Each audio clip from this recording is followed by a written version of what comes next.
I'm Steve Kimball. This is my 58 Chevy Pickup. Yes, it's a 58. It's been converted to a 55. This truck was brought into my family in 1983, 84. My dad bought it. It's a 58 Chevy truck. I basically built everything that he wanted to do just 40 years later.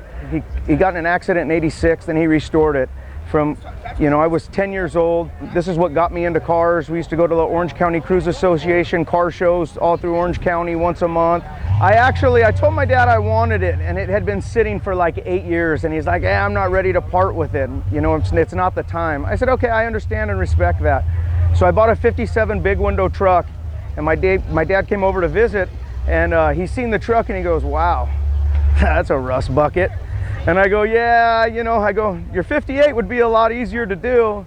And by the end of the conversation and this and that, by the end of the day, he goes, you know what, son, I think I'm ready. He goes, normally you buy and sell and flip a lot of cars, but he goes, I know you got this one in your heart. So he goes, this one, you're gonna keep it, you can have it. So the next weekend I went out to his house and I picked it up and I brought it home, and within 3 weeks, I did the front clip, I did the 4-link, I rewired the truck, I put a 383 in it. I did basically and told my dad, what are you doing next weekend? We're gonna go to the Labor Day cruise like we used to do when I was a kid. And he goes, really? In your Nova? I said, no, you're taking the truck. He goes, what do you mean? I go, I redid the whole truck in like 3 weeks, all the mechanical stuff, because it had been sitting for so long. And my dad used to play a Beach Boys tape every time we'd go to car shows, the same tape over and over. Well, when he hit the key the day of Labor Day cruise, there was a Beach Boys CD in the CD player that brought a tear to his eye. And it just reminded us, from 30, 40 years ago. He always wanted to do a single headlight conversion. He was told, oh, you can't do it. The frames are 3 inches longer.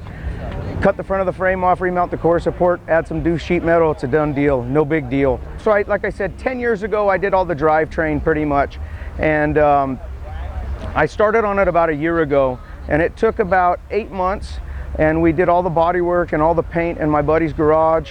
All the rest of the stuff got done in my garage. It got painted in my garage.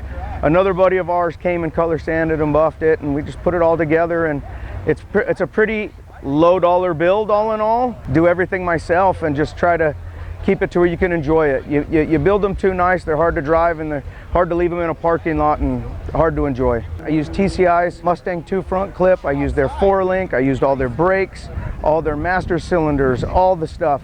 Great products, you can't beat their stuff, just great dependable stuff that you can enjoy for years to come. Let's start at the very back. I used a 67 Mustang gas tank.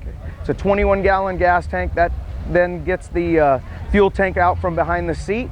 I step notched the back of the frame, coilovers in the rear, coil spring up front, 700 R4, 4-wheel disc brakes. It's got a 9-inch, it's got a Lincoln Versailles rear end in it.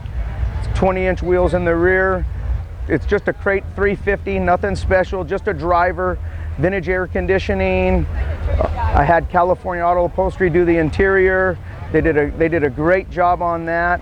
Like I said, everything else has just been stuff that has been done in my garage. I don't really send things out to have anything, done by anybody else. I'm just a backyard guy that just enjoys this stuff as a hobby. My stepson, like I said, we took it to Labor Day cruise when it was done, and he went in the truck, and he's been around cars his whole life. I got a 67 Nova that, he used to go back to car shows with Game Boys and old stuff. So he's just, we're just reliving what we used to do since we were all kids and just enjoying it. I would like to thank my buddy Donnie Fuller. He's the one that helped me out with the body and the paint, and he's out of Downey. And Mario Moreno, another good buddy of mine, he helped me with all the color sanding and buffing. Just great people that have come in my life and helped me with this kind of stuff, and good mentors that have helped me do the right things and make right choices in life. I'd like to thank you guys for taking the time to watch this little video, and keep on trucking.